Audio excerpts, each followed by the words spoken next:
और अब बात करते हैं बीजेपी कोर कमेटी की बैठक की। तो बीजेपी के प्रदेश मुख्यालय में कोर कमेटी की बैठक हुई, जिसमें पूर्व सीएम वसुंधरा राजे, बीजेपी के प्रदेश प्रभारी अरुण सिंह, प्रदेश अध्यक्ष सतीश पूनिया, नेता प्रतिपक्ष गुलाब चंद कटारिया, उपनेता प्रतिपक्ष राजेंद्र राठौड़, संगठन महामंत्री चंद्रशेखर, गजेंद्र सिंह शेखावत, अलका गुर्जर समेत कई नेता मौजूद रहे।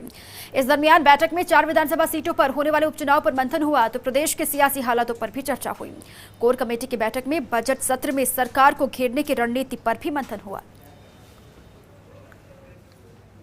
और इसी पर अधिक जानकारियों के साथ मेरे सहयोगी ऐश्वर्य प्रधान जुड़ चुके हैं। सीधा उन्हीं का रुख में करूंगी। ऐश्वर्य, क्या कुछ खास रहा आज की बैठक में? जैसे कि पहले हम चर्चा भी कर रहे थे, विधानसभा के उपचुनाव हो या फिर बजट सत्र की बात हो, अलग अलग मसलों पर ही चर्चा होगी।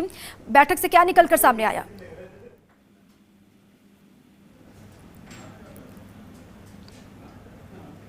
ऐश्वर्य, आवाज पहुंच रही है आप तक?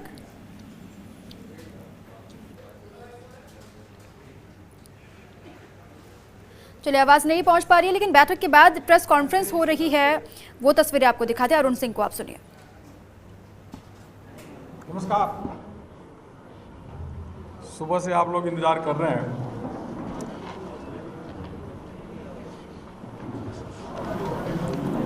पार्टी की राष्ट्रीय पदाधिकारी की बैठक, जिसमें प्रदेश अध्यक्ष और प्रदेश के महामंत्री संगठन सभी लोग शामिल थे। 21 फरवरी मतलब इसी महीने 2 दिन पहले नई दिल्ली में संपन्न हुई। माननीय प्रधानमंत्री जी बैठक में थे, माननीय राष्ट्रीय अध्यक्ष थे और विभिन्न प्रकार के कार्यक्रमों की एक रचना दी गई कि संगठन को और कैसे मजबूत किया जाए, मंडल हमारा सशक्त हो,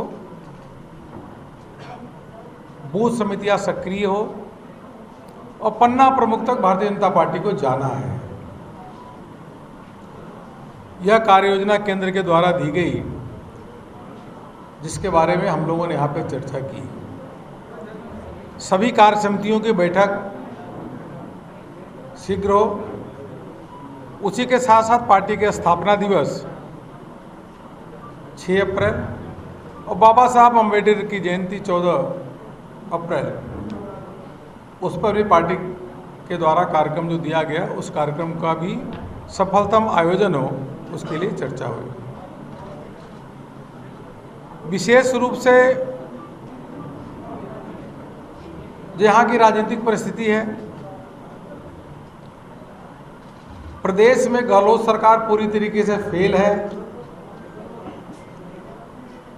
हर मोर्चे पे फेल है। वह राजनीतिक परिस्थितियों के बारे में हम लोग कोर कमेटी में चर्चा किए और यह निर्णय लिया गया कि आगामी 6 मार्च से लेकर के 14 मार्च तक सभी मंडल स्तर पे, तहसील पे भारतीय जनता पार्टी इस प्रदेश सरकार जो कुशासन से ग्रसित है, बेरोजगारी भत्ता के लिए युवा परेशान है, किसानों का कर्ज माफ़ नहीं हुआ, बिजली की समस्या भी है, बिजली का दर भी बढ़ रहा है, विकास के काम रुके हैं, कानून व्यवस्था ध्वस्त है। इन सब को लेकर के पूरे प्रदेश भर में यह एक सप्ताह के अंदर कार्यकर्ता राजस्थान की जनता की जो भलाई के लिए हम सभी मिलकर के आंदोलन करेंगे। प्रदेश अध्यक्ष जी के नेतृत्व में आंदोलन होगा। पार्टी की नई कार्य समिति बनी हुई है। प्रदेश की नई कार्य समिति कुछ दिन पहले प्रदेश अध्यक्ष जी ने उसको डिक्लेयर किया है। 2 मार्च को पार्टी के राष्ट्रीय अध्यक्ष आदरणीय जगत प्रकाश नड्डा जी जयपुर आएंगे और प्रदेश कार्य समिति में भाग लेंगे। प्रदेश कार्य समिति में उनका उद्बोधन प्राप्त होगा। यहाँ के लाखों कार्यकर्ताओं को उनका मार्गदर्शन प्राप्त होगा, यह मुझको आप सबको बताना था। इसके अतिरिक्त कई और विषय हैं कि किस प्रकार से प्रधानमंत्री मोदी जी के नेतृत्व में जो केंद्र सरकार की चल रही है उसकी योजनाओं को नीचे तक ले जाना, उसका लगातार प्रचार प्रसार करना, किसानों के बीच में जाकर के किसानों के हित के लिए लिए गए जो निर्णय हैं, किसानों की आमदनी दोगुनी करने की किसी सुधार अधिनियम के माध्यम से उसका लगातार जाकर के प्रचार प्रसार करना, और कांग्रेस पार्टी के जो नेता हैं, जो नेतृत्व है, जो उनकी नीयत है, उसको भी लगातार भारतीय जनता पार्टी एक्सपोज करेगी, क्योंकि यह कांग्रेस पार्टी के लोग वास्तव में देखा जाए तो एक किसान विरोधी हैं, एक किसानों की भलाई नहीं चाहते। यूपीए के शासनकाल में 10 साल में इन्होंने किसानों का भला नहीं किया।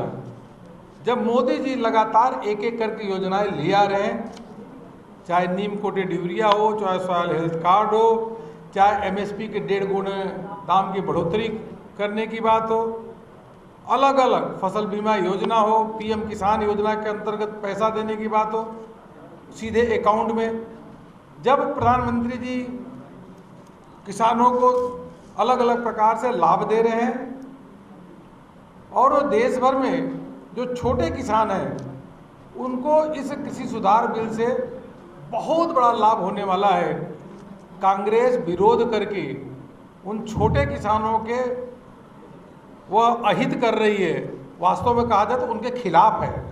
और किसान कभी भी, आम किसान कभी भी कांग्रेस को माफ़ नहीं करेगा। जो आज ये काम कर रहे हैं वह निंदनीय कार्य है। किसी सुधार जो अधिनियम है उसका जो विरोध कर रहे हैं, बहुत ही किसान विरोधी काम कर रहे हैं। भारतीय जनता पार्टी लगातार जाकर के किसानों को समझाए, किसानों से जाकर चर्चा करेगी और सभी किसान माननीय प्रधानमंत्री मोदी जी के साथ हैं, इतना मुझको आपसे कहना था। बाकी आगामी जो राज्यों के चुनाव है वहाँ स्पष्ट है कि भारतीय जनता पार्टी को बहुत बड़ी सफलता प्राप्त होने वाली है।